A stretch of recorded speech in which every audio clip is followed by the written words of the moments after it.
Hello, Composition 2 students. It is bright and early on Thursday, September 16th. So this will be uploaded today for the Thursday class, and the Tuesday class, I think I'll upload it for you today too, because you're not going to watch it on Tuesday. That's Tucson. As I said, you never have to watch these videos on the exact day during our class time. So there's no reason not to have our lectures on, the third week and wait until later, because that just makes it messy at the end of the semester. So it is week 3. Enjoy your holiday, but before or after it, please watch this video, okay? So I'll upload this video for all 3 classes today, and I'll give you until next Friday to watch it for all of you, okay? And I think that's fair. And then we won't have to worry about makeup classes. Right, so today we're going to talk about the next part of the book, the second part of Unit 1, Chapter 2, which deals with personality. Last time we talked about right brain, left-handed, right-handed. Does that have anything to do with people's actual ability or behavior or personality? So I'm going to call this week's lecture Skepticism, because what we have here in this textbook is these are not essays, these are not really arguments. This book is made by National Geographic, and National Geographic is a company, it's an organization, I should say, that I've always supported. I've made donations. My brother used to order the magazines, and you've probably watched YouTube videos done by National Geographic. Their magazines were pioneering, I think, because they showed us nature that millions and billions of people could never see. We will never see some of the things that they take pictures of.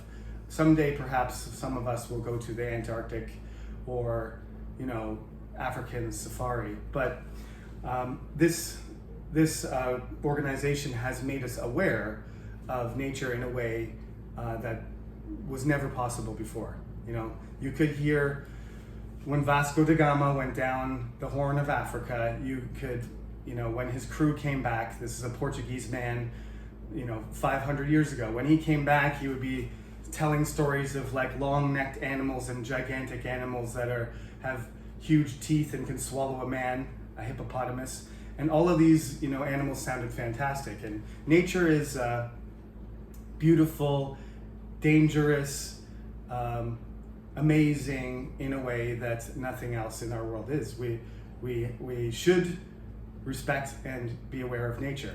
Now, I think National Geographic got into the education business and they take the same approach, mostly. They just don't try to make it political or cultural. Well, it's cultural, but they don't make it political, and there's not an argument. They're not trying to, influence you to take their side for the most part. They try as much as possible to present the information neutrally. Now, do they succeed? No, because that's not possible. But they're trying to be unbiased. Okay.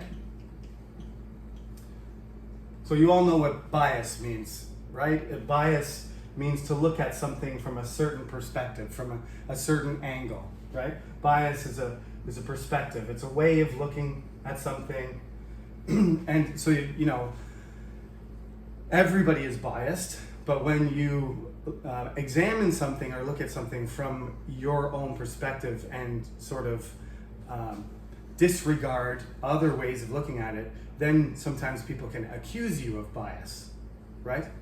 So, for example, when I come to Korea, when I came to Korea, rather, not when I come, the first time I came to Korea especially, I came with a lot of biases, and one of my biases was that Korean food was spicy, and the Korean food that I ate also was, I would say, it looked less attractive. I don't want to say it was ugly, but sundae or or even kimchi jjigae or doenjang jjigae, stuff like that. It's not a beautiful looking food, right? And those are the kinds of foods that I tried all the food, and it was spicy and sour, and my bias was actually sort of experiential as well. I grew up, I had never eaten raw fish, so that was strange to me. I'd never tried wasabi. I never really ate Japanese food or Korean food before coming here. So kimchi I really disliked. And then I lived here for a while and I adjusted, and now my bias has been reduced. I'm still probably a little bit biased, but I love kimchi, all kinds. I discovered there's various different vegetables, and I can appreciate all of them. From the cucumber, the oi kimchi, or mu kimchi, or mula kimchi, or old kimchi, young sen kimchi. It's all good. I love all of it. But I came to that's normal. But when you act on that knowledge or perspective, you're using bias. So in scientific experiments, and when we're trying to present facts, we try to be less biased, because unbiased is not really possible. So let's just say less biased. That would be more accurate, especially because we're in the humanities and we do have to consider these things. It's important to consider who's giving the message, who's receiving the message, and what the message is. All three things. So when we read this book, keep that in mind, that what their object is not really to make an argument, just to present you with some information for you to consider. So you should consider it, and you should consider it critically, okay? As I said, don't just read it and say, oh, that's interesting, okay, let me summarize it for the professor. I want you to look at it carefully, and I want you to think of a response, right? A criticism. Something a different way of looking at it, or maybe some alternative ideas, or what are the consequences? If this is true, then how should we behave? Or should we be active, or we should accept it? Should it inform how we behave? Or should we be skeptical? Should we wonder if something is being expressed right? Like, that's basically what being skeptical is not believing, right? So I mean, you're supposed to believe me. I'm a professor, I'm an expert, so I'm not telling you not to believe everything I say, but it's good to question. A skeptic always questions everything. And when your questions are satisfied, by using critical thinking and logic, and by judgment and experience and research and consensus. There's all kinds of ways of verifying your questions. That's the benefit of skepticism, is that people can't trick you, they can't lie to you, you don't get misinformed as easily. So I think skepticism is a really important attitude. Being too skeptical is not that good for you, because you might not be able to function. You might not believe anybody if you're too skeptical. However, a healthy amount of skepticism is good. So, especially when you're on the internet, don't just click and believe and read and share and spread. As soon as you see something, digest it, look at it carefully, and be skeptical.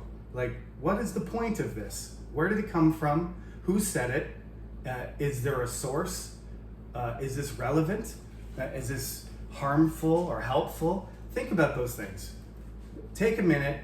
I think our society, the global society, is moving faster and faster, especially countries that have, developed high-speed networks and high levels of education, like Korea, China, or Canada, or anywhere. It's spreading all over the world. So there's different degrees of it, but basically it's everything. Communication is, we say instant, communication, because it's going at hyper speed. It's going at a speed. So you need to slow down and stop and think, and not just do everything. Otherwise, there's going to be consequences, and sometimes they're serious. So I always get to this part of the textbook, and this passage is, again, it's related to personality, but it reminds me of a lot of the blood type idea, that you have a A blood type or a B blood type, or you're AB, or you're A positive or you're A negative. Like, this is actually a measurement of your physical body, not a measurement of your personality. But some people like to associate blood type with personality types. It's not that different than, us having belief in zodiac signs, like what year you were born. Like, I was a rooster, my son was a horse, my wife is a dog. These are Chinese zodiac signs, and we have our own, the Western culture has their zodiac signs from the constellations corresponding to the months in which they're visible. So I'm a Cancer, you might be a Gemini or a Scorpio. This is called astrology. There's all different types in different cultures of this kind of thing, of judging a person by,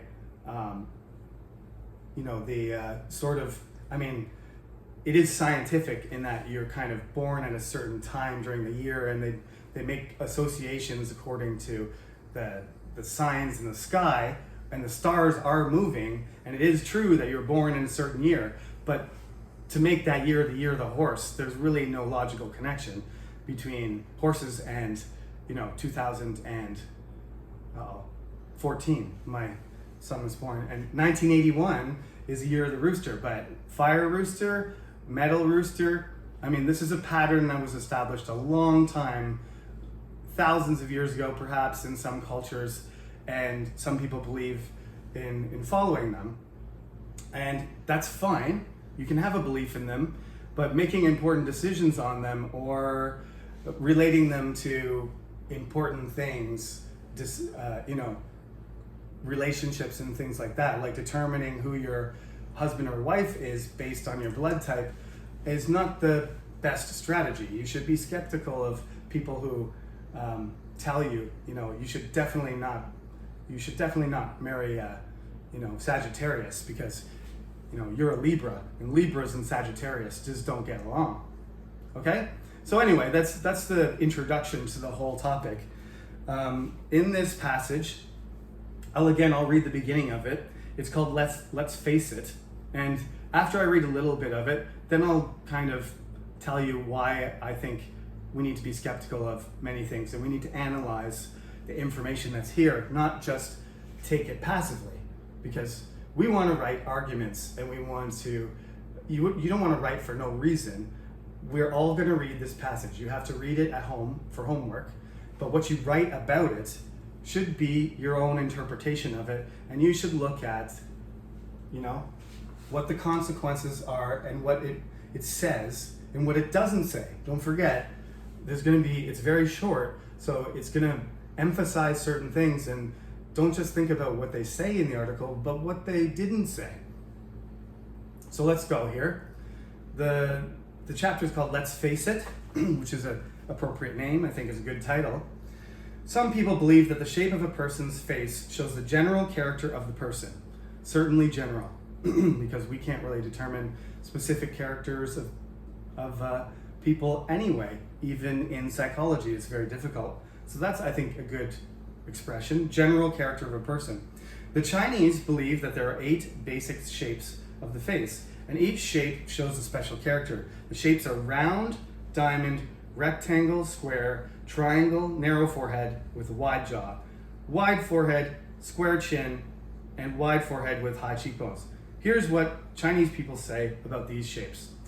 Okay, there's 8 of them, 8 shapes, right? 8 shapes. I'll just throw a couple of them, easy ones to draw up here. We got round, diamond, rectangle, triangle. I'm not sure which way, I guess triangle's this way. Narrow forehead, wide jaw, some sort of trapezoid. Wide forehead, the opposite. This is fun. and square chin. Some of these are quite similar. And wide forehead, high cheekbones. I don't know what that means.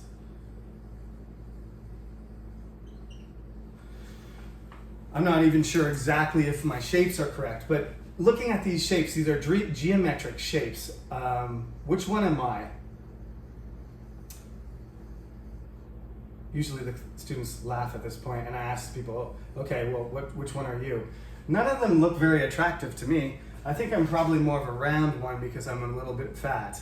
So my face is roundish, but normally I hope to think that I don't know, this looks like Iron Man here. I'm not sure exactly what's going on. But I mean, these geometric shapes, they obviously don't fit.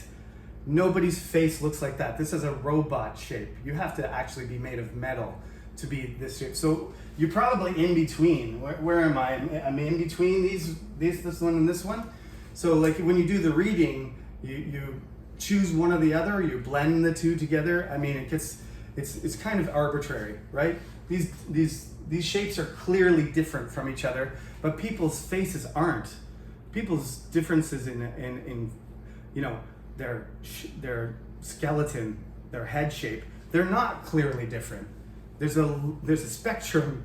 So you got like people, if you took 1,000 people, you could arrange them, you know, from 1 to 1,000, from round face to diamond face, most diamond face to most round shape. But I mean, what's the purpose of that? You're just making categories here and putting labels on people. And in addition to that, I've had many Chinese students. I've probably had about 100 Chinese students now. And some of them say, oh yeah, I've heard of this. And some of them don't. I mean, half of them are like, I've never heard of this, professor. So consider what that means. You're saying here, the Chinese. That's a mistake. You should say some Chinese. Certain Chinese, even most Chinese, or in the past Chinese people, anything. There's no qualification there. They just say the Chinese, and that's a mistake. That's a blanket statement that 1.3 billion people in the world believe this. Now, sorry, National Geographic, that's not true. So, I mean, we have to, one of the things you have to do is think about the ideas, and then you have to, we're learning how to write. So you have to be precise. I know it's your second language, but you have to think about this. This is one of the things that is about English that is important. And if you communicate, if you're a business student or you're a scientist, there's a big difference between some Chinese and every Chinese person.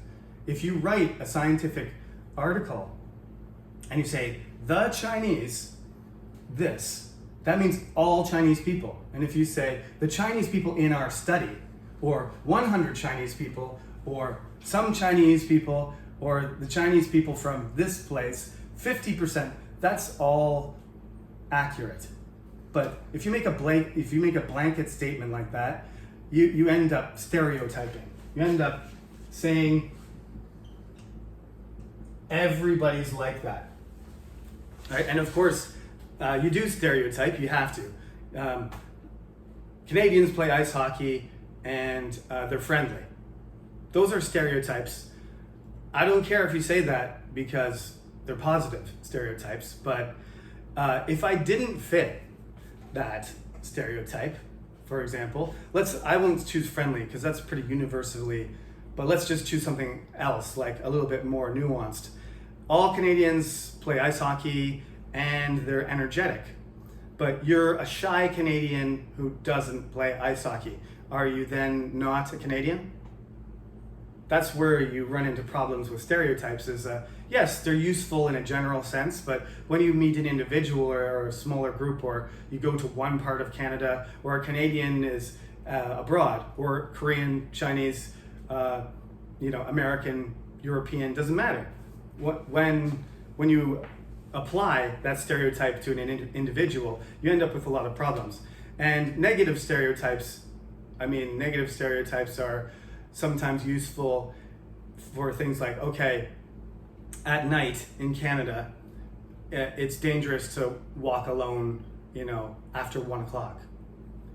I can say that's generally true, not always true, but generally true. It's a stereotype again, but the purpose of it is just to, I say it all the time. I say it to my students who go to Canada, is just remember, you know, if you're in Toronto and you walk around late at night and you're by yourself, you're more likely to get in trouble than you would perhaps in Seoul or Daejeon. I'm just giving a warning or some advice, not for you to dislike Canadians or think everybody's a thief that runs around late at night, just for your own safety, just to make you be more careful. So it goes on, the passage, I want you to read the whole thing because I want you to do homework. I want you to read. They associate certain words, like, okay, so round faces have certain characteristics: flat cheekbones, flat ears, wide noses, strong mouths, and they associate this with confidence, right? Then they say many movie stars and famous women have diamond faces. These are all statements, and they present them as if they're fact. And this is where the skepticism comes in. It's like, are these facts, are personality types and success in life connected to the shape of your face? Well, you could get millions of Chinese together and you could do surveys on it and you could check statistics and stuff like that. But I'm certain that would be a massive waste of energy, money, and time. That there is a closer association with education, you know, the status you're born into, the family, like if your family's wealthy or not, right? The location that you live, the country that you live in, all these things, the environment, right? Your family's condition, how many brothers and sisters. There's all kinds of things that might be relevant. How could you reduce it just to the shape of your face? If that was true, as soon as a baby was born, you would be like, diamond face, my son's gonna be a famous movie star. Don't have to try. Just let him run around for 20 years and then he'll be rich, or she, right? If it was that easy to isolate this sort of connection, then that's the way it would be. It's fun to do palm readings. It's fun to talk about your blood type and say, oh yeah, I am definitely A positive, you nailed it. That's how I behave. That's our tendency. It's like when they get it right, to believe it, and when they get it wrong, to ignore it. Right? I enjoy the fortune telling, and I'm a little bit superstitious. You know, I have my lucky things, and if I lose a lucky thing, I'm like, oh no, something bad is going to happen. But these associations are tenuous and they're circumstantial. So, you know, if you want to do it, don't take it too seriously, right? Don't feel like, I know my family, my Korean family, they like to go to fortune tellers before weddings. They like to go before babies are born. They like to go before they, you know, invest in a house. They like to check with the fortune teller and see what the expectation is. I don't mind. I'll go along with it or not do it. I don't feel it's necessary, but it's more of like a cultural thing and a traditional thing than an actual like practice. So the thing is, majority of Chinese people aren't familiar with doing these things or judging people that way. In the past, there was certain groups of Chinese, obviously this way of associating personality and appearance is something from China, it's from parts of China, but it's not something that we should identify as something that's a Chinese thing only. It's certainly like the blood type thing. Originally, Japanese people were into that association, and as a consequence, Koreans started doing it too. But it's neither a Japanese nor a Korean thing, and it's certainly not everybody. It's just an idea that is common in that country. So that's what should be said. It goes on: rectangular faces, creative and reliable; square faces, generous; wide forehead, high cheekbones, pointed chin, fragile. Okay, it goes through. So read it over. The grammar is perfect. The information is organized. Each paragraph has a different shape, and it explains the association, but that's it. There's no critical thinking involved. It's just, this is the information. You decide what to do with it, okay? So, we're gonna skip A and B on page 19 because we're not in class. Actually, let's not skip A and B.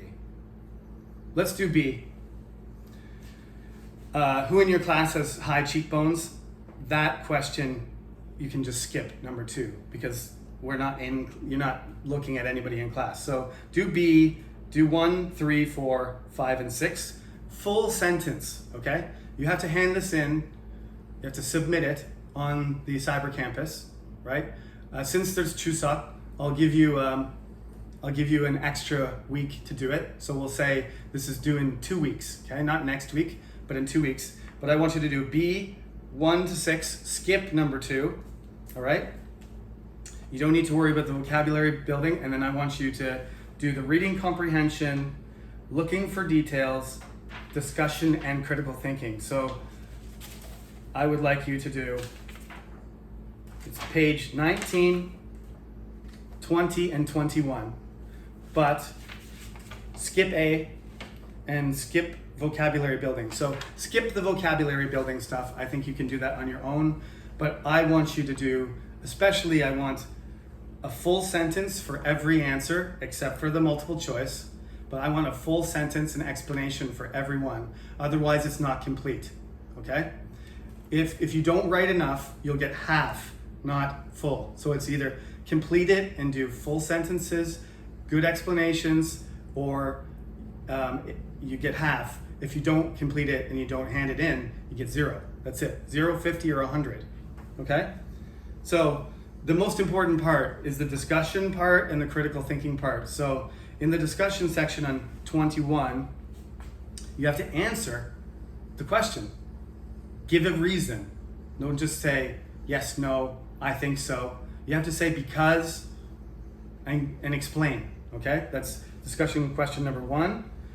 Number 2, you can't do that one either. Discussion. So I'll write down the 2 exceptions when I give you the assignment. Take a look. Discussion number 2, can't do that. I don't really like doing it anyway because people look at each other and they get embarrassed. Like, you have a square face and, high cheekbones and big eyes and long nose, and then people get embarrassed, describing each other, so they don't want to do it anyway. So we'll skip that number 2 part. I'm not interested in everybody telling me what my face looks like either. Don't worry. So skip number 2, discussion question number 2, and then critical thinking, you have to write multiple sentences. Not necessarily a full paragraph, but it needs to be 3, 4, 5 sentences. I want to know I want you to explain and provide detail about why your response to the passage and what your opinion is and why you have that opinion. So that should take you at least 3 sentences. Okay? So once again, I'll go over that for you. Page 19, B, all of B except for number 2. Don't bother with that. Skip the vocabulary stuff. Do the multiple choice for reading comprehension, looking for details, discussion question number 1, critical thinking questions 1 to 3. Please save it as a doc file, docx file, which is a Word file, preferably. PDF is also okay, but I prefer Word because then if I want to actually delete or modify it, I can. But PDF or doc, you must submit it by your class in week 5. So you don't have to do it over Chuseok. I'll let everybody enjoy their holiday. And when we come back, we have a video lecture next week, but when we start getting back to normal with the normal schedule, that is when you should hand in this assignment, okay? So please do a good job of it. Like I said, complete is 100%, and if you don't make a good effort, it's only partly done, you get 50%, and if you don't hand it in, of course, you get 0, all right? If you have any questions, you're gonna have to send me emails, and when I do my video lecture over Chuseok, if your question is a good one that I can answer to the entire class, then I will answer your question in the next lecture in week 4. Okay? At some point after these holidays are gone, we will have a Zoom meeting just to get to know each other and to make sure everything's going okay. All right? So for now, please watch this video lecture and enjoy your holiday. Be safe, don't get sick, and I will see you whenever you watch the Chuseok, week 4 video. I will see you then. Take care.